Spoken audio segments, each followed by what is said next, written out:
Se libérer du superflu, de tout ce qui entrave à notre bien-être, de tout ce qui entrave à notre être. Se libérer des injonctions, celles de faire toujours plus, en oubliant bien souvent qu'être suffit. Revenir à l'essentiel. On en entend si souvent parler, mais combien de fois on lit ou écrit des choses qu'on n'arrive pas nous-mêmes à appliquer. Le véritable dépouillement intérieur commence par une observation de soi, de toutes ces morts qui laissent renaître cette part de nous qui ne demande qu'à s'élever et exister. On peut avoir envie de se défaire de vieux objets, de faire le ménage dans notre maison. On peut avoir envie de se défaire de liens toxiques ou superflus qui ne nous apportent plus rien aujourd'hui. On peut avoir envie de revenir au corps, à la respiration, au silence et à l'abandon.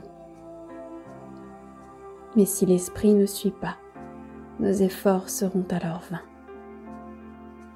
Il ne s'agit pas uniquement d'une discipline intérieure, il s'agit d'un engagement envers soi-même pour reconnaître ce qui vibre en nous, ce qui n'a plus lieu d'être et ce qui est, au-delà des apparences et du personnage. Alors aujourd'hui, nous allons sentir au-delà du mental.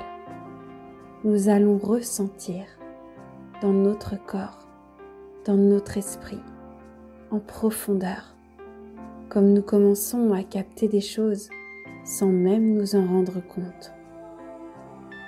Ces êtres, les dragons, si majestueux, si nobles et si puissants, ne sont pas juste présents dans l'imaginaire.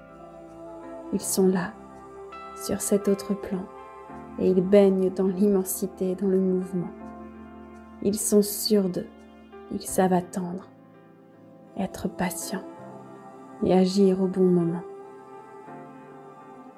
Et ces forces draconiques nous reviennent aujourd'hui pour nous aider à retourner à notre être profond, pour nous aider à réaliser ce dépouillement intérieur dont nous avons besoin, pour revenir à notre être, pour revenir à l'amour, à la sagesse, et ne garder que ce qui est nécessaire dans notre vie. Se délester des poids, des peurs, des objets sans valeur. Parce que la valeur finalement se trouve dans le cœur, et on va l'alléger aujourd'hui en lui redonnant toute son importance, en retournant au plus profond de nous-mêmes, afin d'ouvrir la porte pour aller ouvrir les vieux tiroirs et enfin les vider, les nettoyer.